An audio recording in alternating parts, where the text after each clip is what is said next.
Thank you. Member recognized, member for Vancouver Fairview. Thank you, Honourable Speaker. I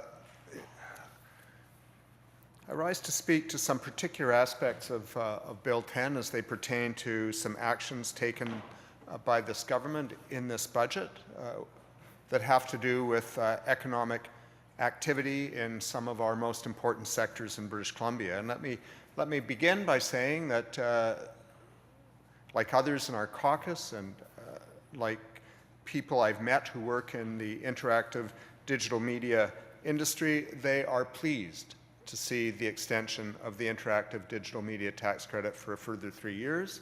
I know from a number of conversations that I had, they were concerned about whether it would expire this year. They think it's an important part of their business model and does impact both economic growth and jobs in British Columbia. So we're pleased to see that tax credit extended, although I have to say, and I perhaps will question the minister during estimates, why this is, if not an 11th hour decision, at least an 11th hour announcement. Certainly the minister would agree with me that industries need a bit of a longer time horizon to plan for what they see coming at them, whether it's the inclusion of tax credits or the expiry of tax credits. They now know they have 3 years of certainty with respect to this tax credit.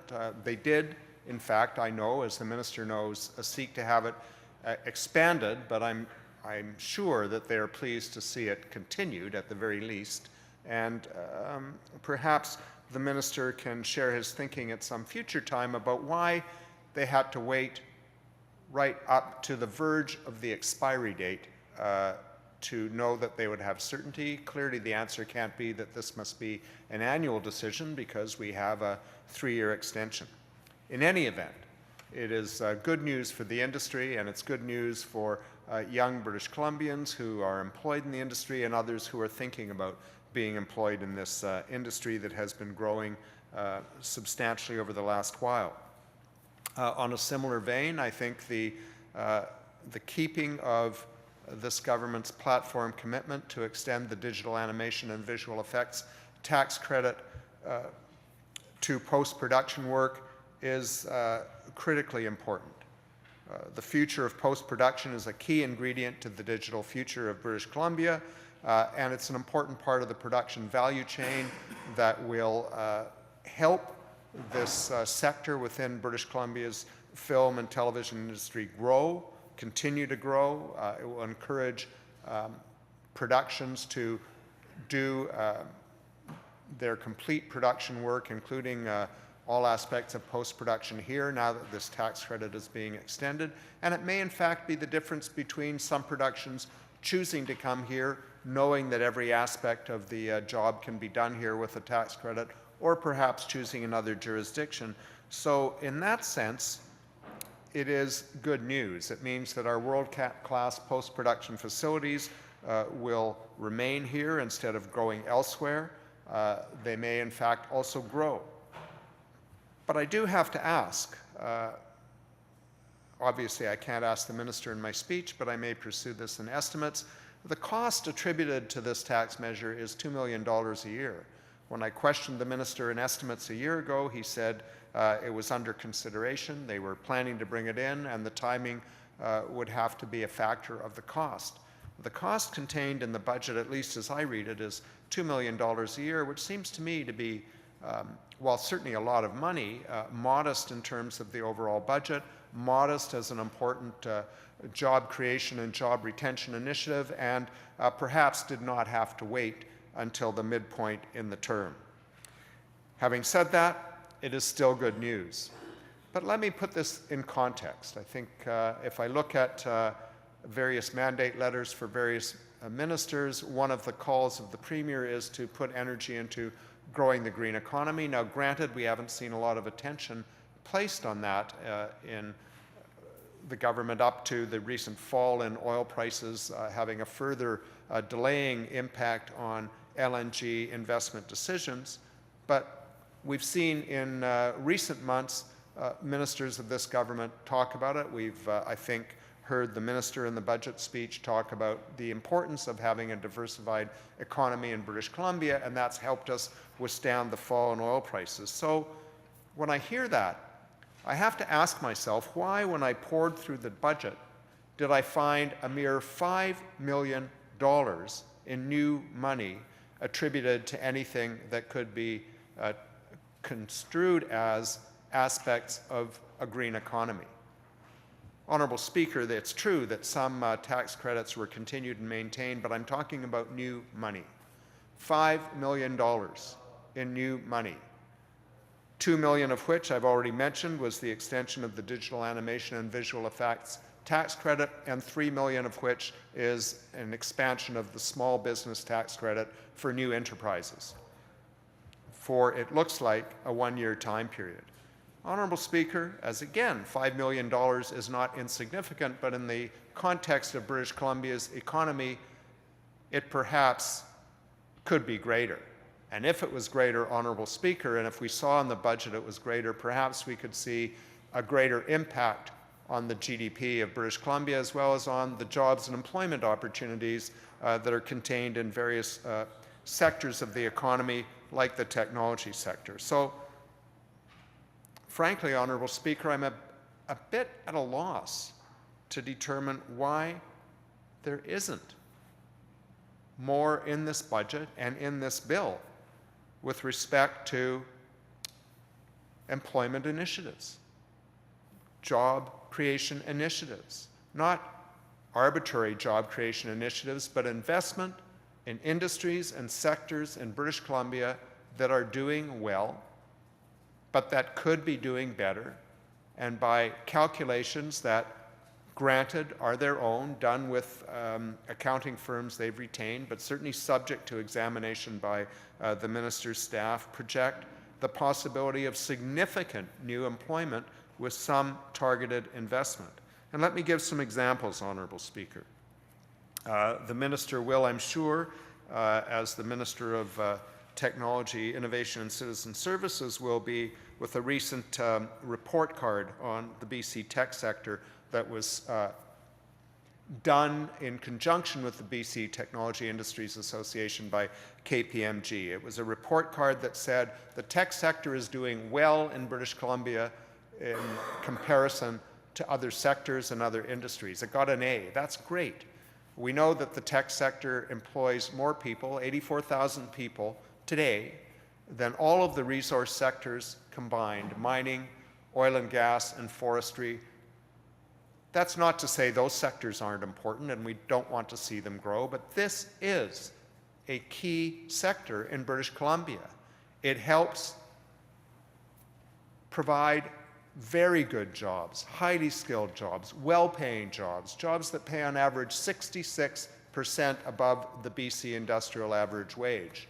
It's nothing to be sneezed at, Honourable Speaker. Young people would be looking for educational opportunities followed by employment opportunities in their home province in this sector, and in particular, the many young people I know who want to ensure that the environmental future they inherit and pass on to their children is a good one, is a clean one, is one that respects the looming threat of climate change and does something about it, is one that looks for applying technologies to our resource sector to make them have smaller environmental footprints and make it easier to add value. In fact, Honourable Speaker, many people in the tech sector with whom I've spoken have said that one of the key focuses of the tech sector in BC, one of the opportunities for us, is to apply technologies to our resource sector to add value and to lower environmental footprint.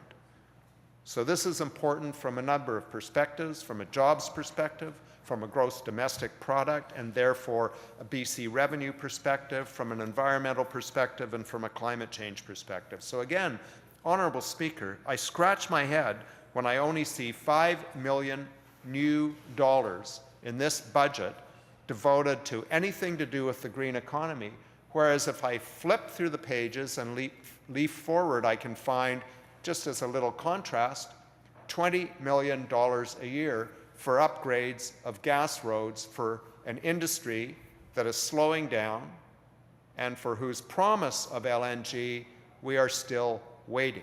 There are things we could do in addition to supporting those sectors, those parts of the resource sector, to supporting the tech sector, which is high-skilled, high-paid, and holding great promise. So as the Minister doubtless knows, the BC Technology Industry Association, following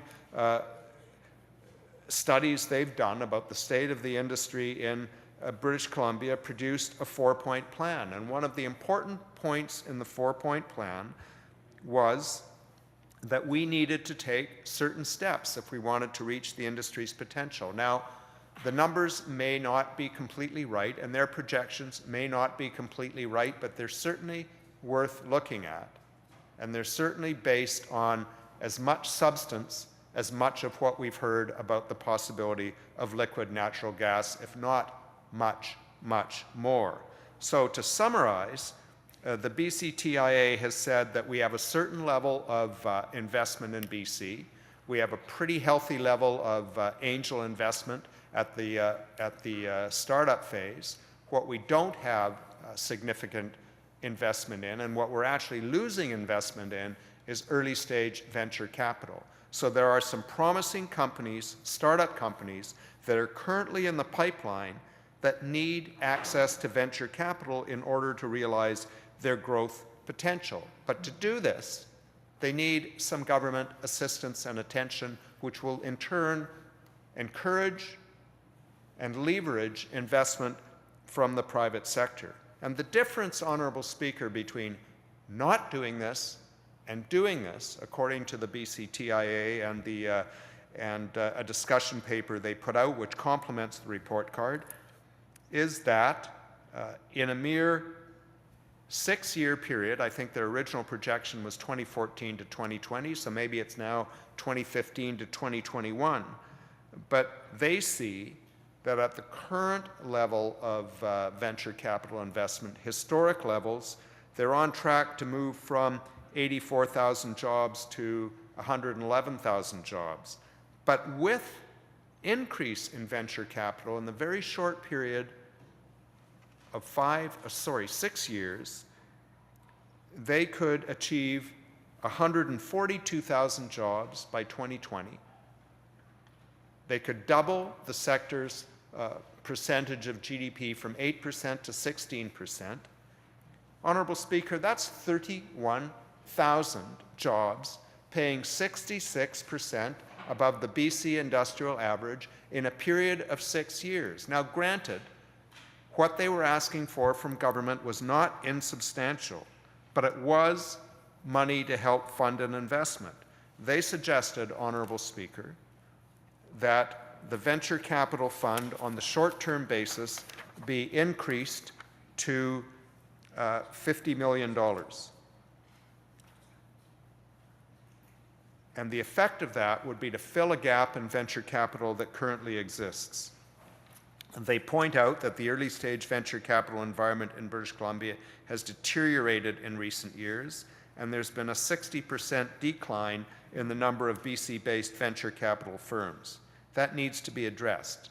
They have a number of suggestions about how to address it, including the provincial and federal government partnering to create a special venture capital fund of funds, a regional fund of funds that would draw additional private sector capital and triple itself from $100 million to $300 million.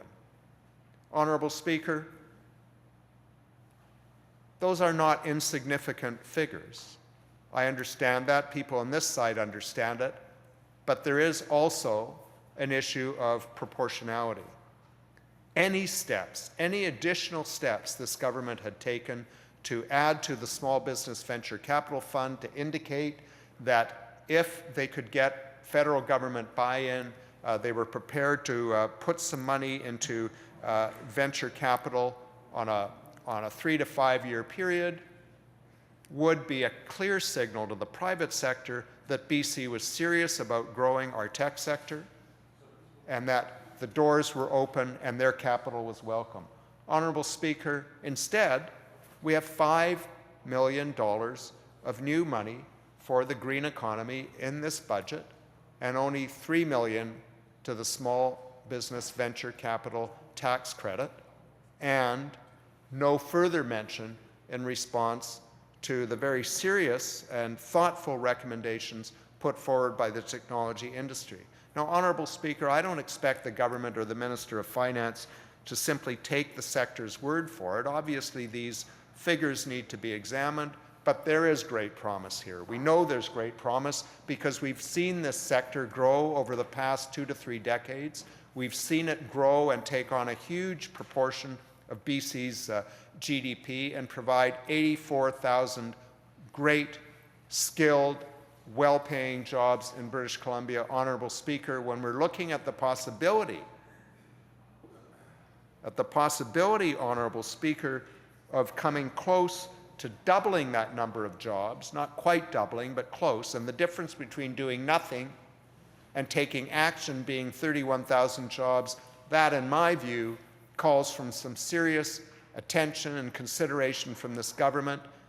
Yes, it takes some money, but it takes some investment money, and investment money is generally paid back, particularly if it's used strategically and particularly if it's made available to people with the expertise to invest strategically to grow the sector. Instead, Honourable Speaker, we see $230 million in this budget annually given back to people who probably will not even notice the difference because for them it's minuscule. But when compared to the possibilities of what could be done in British Columbia to grow jobs and grow the economy and help diversify BC's economy even further and help, perhaps most importantly, provide for British Columbia solutions to the climate change crisis as well as help other nations find technological solutions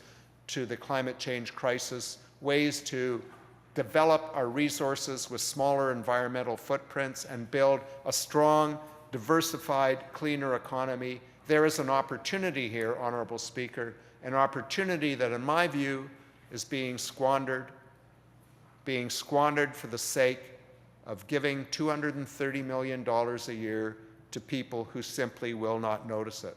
Honourable Speaker, others before me have spoken about the failure of the budget to address the needs of middle-class families and families who are struggling to make ends meet.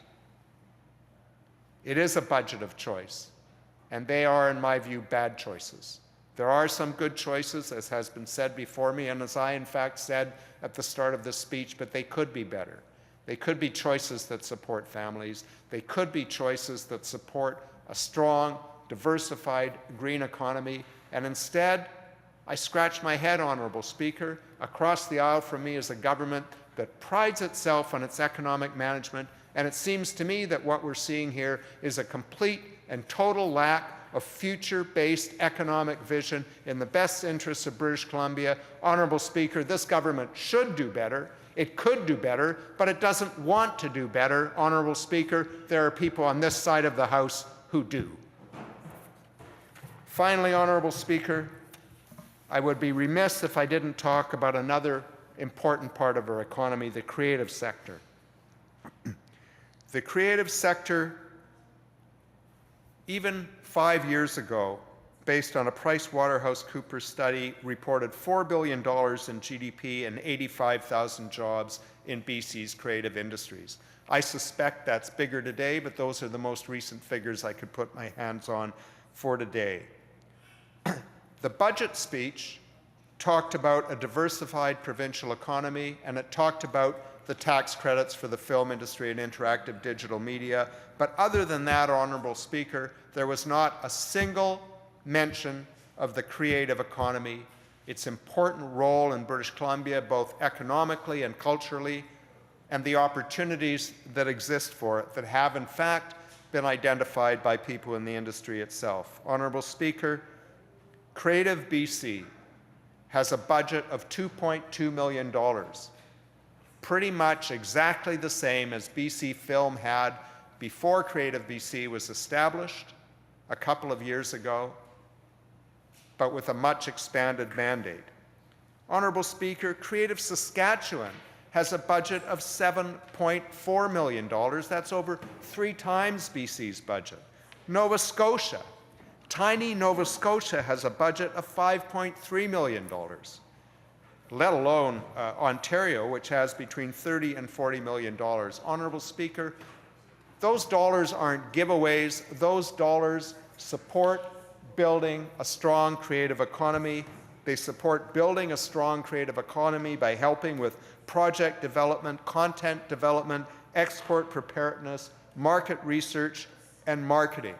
Taking this sector, taking our cultural creations in British Columbia and marketing them to the world.